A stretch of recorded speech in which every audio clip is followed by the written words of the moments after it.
আসসালামু আলাইকুম গাইস, কেমন আছেন সবাই? দেখাবো আলহামদুলিল্লাহ আমরা ভালো আছি। এই পাশে কিন্তু আমরা এমনিতে এগুলো জিনিসপত্র রাখছি। এই পাশে রুমে এগুলো গুঁড়া, এগুলো হচ্ছে ধানের গুঁড়া গরুকে খাওয়ানোর জন্য। আর এই পাশের রুমটাতে আমরা এগুলো রাখছি হাঁসকে খাওয়ানোর জন্য। এতগুলো ধান রাখছি। তো সেই হাঁস তো ডিমই পারে না এখন পর্যন্ত। কতদিন হলো হাঁস নিয়ে এসেছি কিনে, এখন পর্যন্ত তো তারা ডিমই পারে না। এখানে হচ্ছে এখানে যেগুলো হাইব্রিড ধান, মোটা মোটা ধান, এগুলা দেখতে পাচ্ছেন, এগুলো মোটা ধান। আর হচ্ছে এখানে রাখছি চিকন ধান। এখানে মোট 4 মনের মতো ধান ছিল, খাওয়াতে খাওয়াতে এখন কমে গেছে। এই যে দেখেন, এখানে কিন্তু এগুলো চিকন ধান। এগুলো হচ্ছে বঙ্গবন্ধু বলে ধানটার নাম, না কি জানি নাম আর কি, গ্রামের মানুষ বলে, আমি জানি না সঠিক। কিন্তু এই যে দেখেন, এখানে মুরগি আসছিলো, আসার কারণে তখন ঠুকরাই শেষ করছে। এই যে দেখেন, বস্তাগুলো একদম ছিদ্র করে ফেলছে মুরগি ঠুকরানোর পর। তো আমি এখানে হাঁসের জন্য কিছু খাবার নিচ্ছি। ভাত ছিল আগের, এখানে আরও নিচ্ছি, নেওয়ার পর হাঁসকে দিব।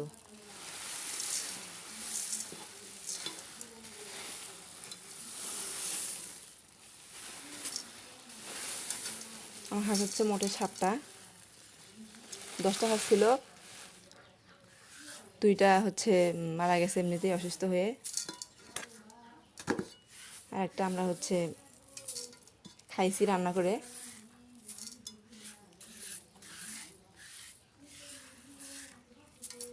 এগুলো পরে ধরে দিতে হবে। এই দেখেন আমি নিছি, কতগুলো নিছি।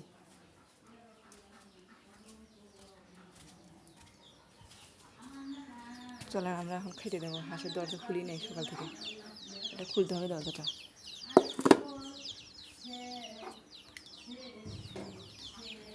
আসুন আরেকটা জিনিস দেখাই।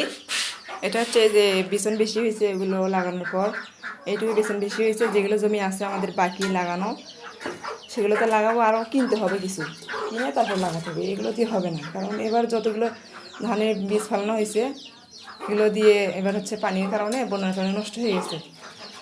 ঠিক আছে, এখন এইটুকু বাকি আছে, এর সাথে কিনে আবার লাগাতে হবে। তো আমি এখানে পানি নিচ্ছি, পানি নিয়ে হাঁসকে আরও দেবো।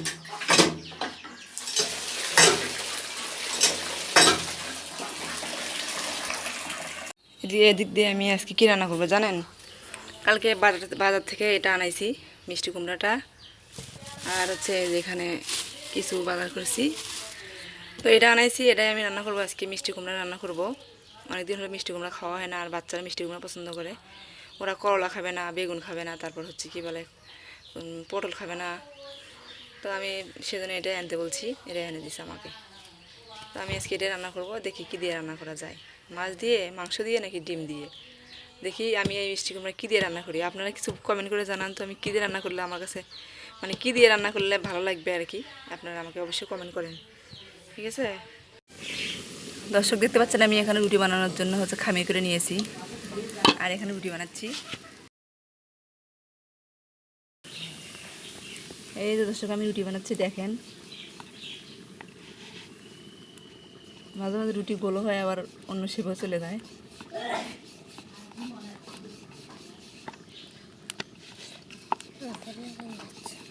দাঁড়াও, আজকে ভিডিও করে দিচ্ছে কে জানেন?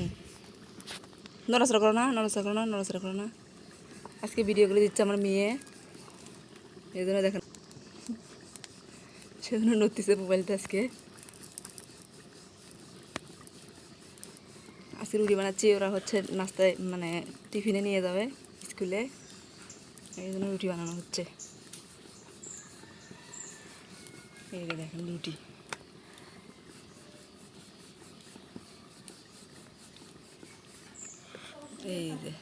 এই যে রুটি। তো দর্শক, আমার এই ভিডিওর কোনো অংশ দেখে যদি আপনাদের কাছে ভালো লেগে থাকে, তাহলে অবশ্যই চ্যানেলটিকে সাবস্ক্রাইব করে দিবেন, আর পাশে থাকা বেল আইকনটি অল করে দিবেন, যাতে পরবর্তী ভিডিওটি সবার আগে আপনার কাছে চলে যায়। আর এখানে আমি আবার রুটি বানিয়ে নিচ্ছি, একটা ভেজে নিচ্ছি আর একটা বানিয়ে নিচ্ছি। এই তো তার জন্য খামিরটা নিলাম, নেওয়ার পর আবার আমি এভাবে হচ্ছে, আমি একটা একটা করে করি, সবগুলো খামির একসাথে আমি করি না, রেডি করি না। মাশাআল্লাহ, আমার রুটি বানানো গোলই হয়। কারণ হচ্ছে এখানে রুটি বানানোর কোনো ট্রিক্স নেই, তারপরও একটা ট্রিক্স বলি, সেটা হচ্ছে কি, যে খামিরটা ভালোভাবে পারফেক্টভাবে গুলিয়ে নিতে পারলে আর খামিরটা ভালোভাবে হাত দিয়ে বারবার এরকম বেলে বেলে নিলে দেখবেন এক সময় সুন্দর হচ্ছে খামিরটা হয়, তখন আপনার রুটি বানাতেও সুবিধা হয়। এখানে আটা দিলে একটু আটা দিতে হবে। শুধু রুটি থাকলে কিন্তু ওই পিঠার সাথে কিংবা বেলুনের সাথে লেগে যাবে, তো এই জন্য সেটাতে একটু আটা দিতে হবে। আটা দিয়ে তারপর রুটিকে বেলে নিতে হবে।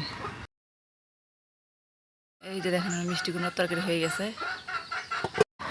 আমি রুটিগুলোকে ভেজে নেওয়ার জন্য সবার প্রথমে আমি তাওয়াটাকে চুলার উপর দিলাম, দেওয়ার পর দেখেন আমি রুটি দিয়ে দিছি।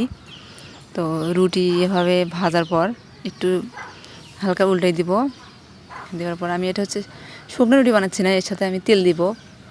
আমি শুকনো রুটি খেতে পারি না, আমার বাচ্চাগুলোও শুকনো রুটি খেতে পারে না। আর আমি হচ্ছে এগুলো কিন্তু খামিরটা করে নিয়েছিলাম গরম পানি দিয়ে।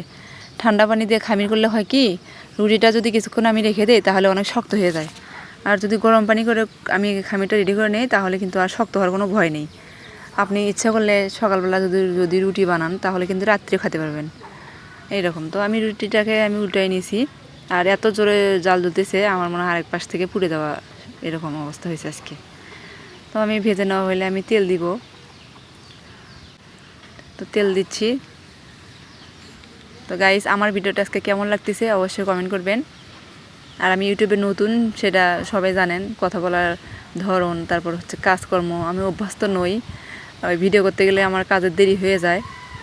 তো হচ্ছে বাচ্চারা স্কুলে যাবে, আমি তাড়াহুড়ো করতেছি, তারপর আপনাদেরকে দেখানোর জন্য, আপনাদের সাথে শেয়ার করার জন্য আমি ভিডিওগুলো বানাচ্ছি। যেহেতু আমি ইউটিউবে আসছি, তো কিছুদিন থাকবো, যদি আমি সামনের দিকে এগোতে পারি তাহলে থেকে যাব, আর যদি আল্লাহ তাআলা আমাকে সফল হতে না দেন তাহলে আবার এখান থেকে চলে আসবো।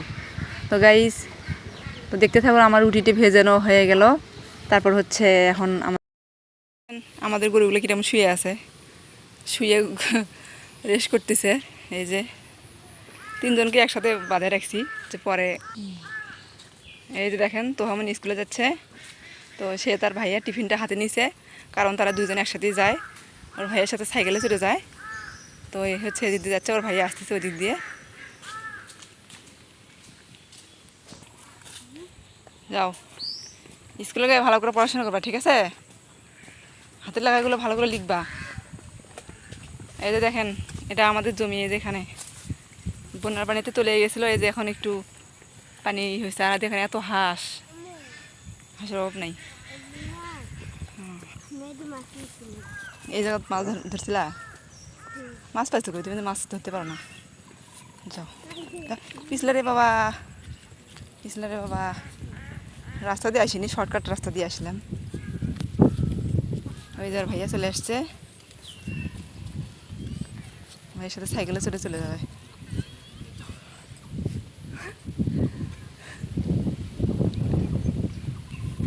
দাঁড়াও দাঁড়াও দাঁড়াও দাঁড়াও।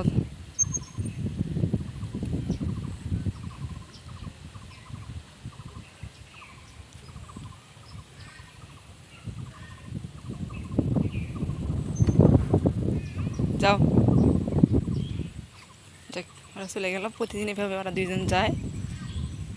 তারপর হচ্ছে আমার মেয়ে আসার সময় ভ্যানে হোক কিংবা যেভাবে হোক আসে আর কি, ভ্যানে আসে বেশিরভাগ।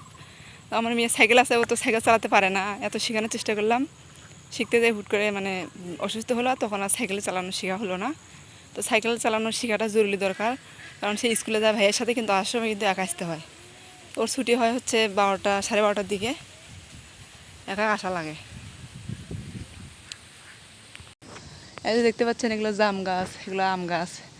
এগুলো গাছ সে কত বছর হলে ধরতে মানে লাগিয়ে রাখছে, কিন্তু কোনো ফল টল কিচ্ছু নেই, শুধু এমনি এমনি। আর এদিক দিয়ে জলপাই গাছ আছে একটা, আমাদের একদম টিনের চালের উপরে। মাশাআল্লাহ এখনই ফুল চলে আসতেছে, ওই দেখেন ছোট ছোট ফুল আসছে, কেবল গুটি আসছে জলপাইয়ের। ভালোই জলপাই ধরে। এর জলপাই আমরা খাইও না, এগুলো সব কুড়িয়ে কুড়িয়ে নিয়ে যায় বাচ্চারা শেষ করে, আশেপাশে মানুষ খেয়ে শেষ করে এগুলা। এগুলো শাক দেখতে পাচ্ছেন, আর এগুলো হচ্ছে পাট শাক। তো আজকে আমি চাচ্ছি পাট শাক নেওয়ার জন্য, এখানে আমি চলে আসছি পাট শাক কিনবো বলে। তো দেখুন ওনারা উঠাইছে, আর আমাকে উঠাই দিছে হাতের মধ্যে। তো আমিও নিচ্ছি, এগুলো আমি রান্না করব।